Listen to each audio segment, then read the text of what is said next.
Hello friends, मी प्रणाली तुमचं स्वागत करते मराठी किचनमध्ये. आज आपण बनवणार आहोत हिरव्या ठेच्याची गवारीची भाजी. तर त्यासाठी मी इथे घेतलेल्या आहे 4 ते 5 मिरच्या, 1 इंच आलं, 4 ते 5 लसणाच्या पाकळ्या, कोथिंबीर आणि कांदा.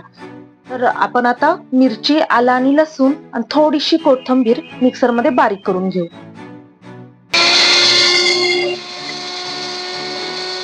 हा आपला इथे ठेचा तयार आहे. मी गवारी छान निवडून आणि धुवून घेतलेली आहे स्वच्छ. तर आपण आता भाजी करायला सुरुवात करू. गॅसवरती कढई ठेवलेली आहे, गॅस ऑन केलेला आहे. यात आपण आता घालूया 2 ते 3 स्पून तेल.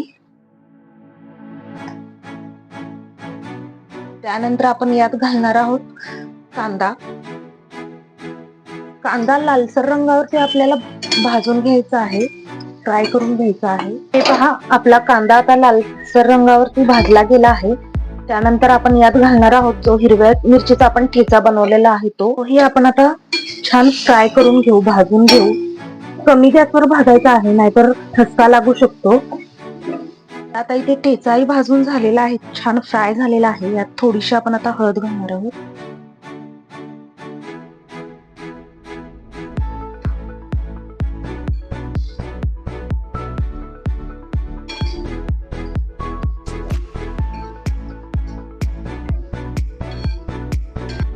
घालणार आहोत चवीपुरतं मीठ.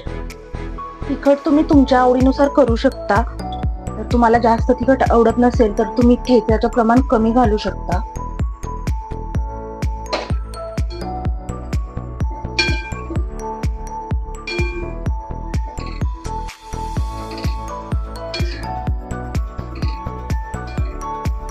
यात आता आपण घालणार आहोत गवारी, जी मी छान निवडून धुवून घेतलेली आहे व्यवस्थित.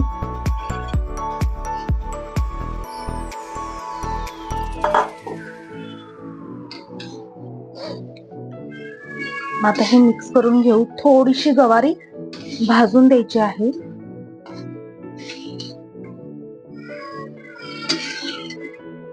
या पद्धतीने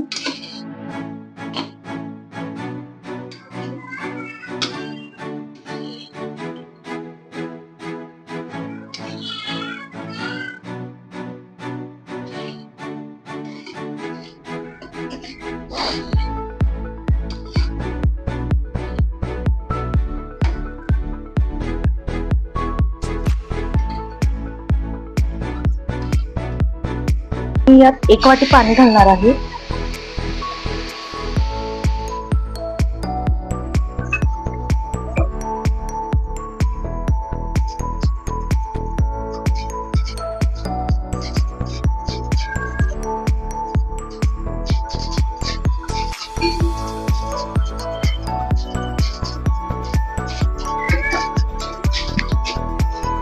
ही भाजी आता मध्यम गॅसवरती शिजवून घेणार आहोत. झाकून ठेवूया आता आणि थोड्या वेळाने आपल्याला परतून घ्यायची आहे. झाकण काढून आपण एकदा बघून घेऊया. आपली भाजी परतून घ्यायची आहे. तुम्ही पाहू शकता इथे भाजीला आता छान उकळी आलेली आहे. थोडीशी हलवून घेऊया. हे पहा, ही भाजी तुम्ही चपाती सोबत, भाकरी सोबत खाऊ शकता. खूप छान लागते ही भाजी.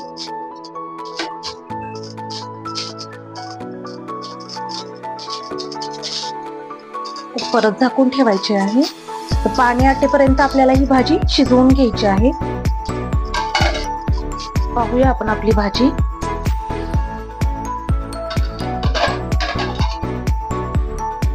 हे पहा, आपल्या भाजीतलं पाणी आटलेलं आहे. जर तुम्हाला याच्यापेक्षाही पातळ अशी भाजी आवडत असेल तर तुम्ही त्यात पाणी ठेवू शकता. आपली भाजी आता रेडी आहे, तयार आहे आपली भाजी. याच्यावरती आपण आता कोथिंबीर घालून घेऊ.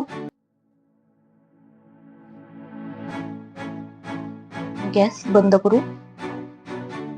इथे आपली झणझणीत अशी हिरव्या ठेच्याची, खरड्याची, गवारीची भाजी तयार आहे. नक्की ट्राय करून बघा.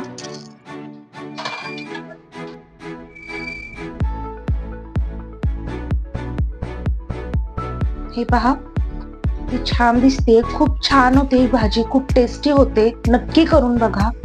जर माझी ही रेसिपी तुम्हाला आवडली असेल तर मराठी किचन चॅनलला लाईक करा, शेअर करा आणि सबस्क्राईब करा. थँक्यू.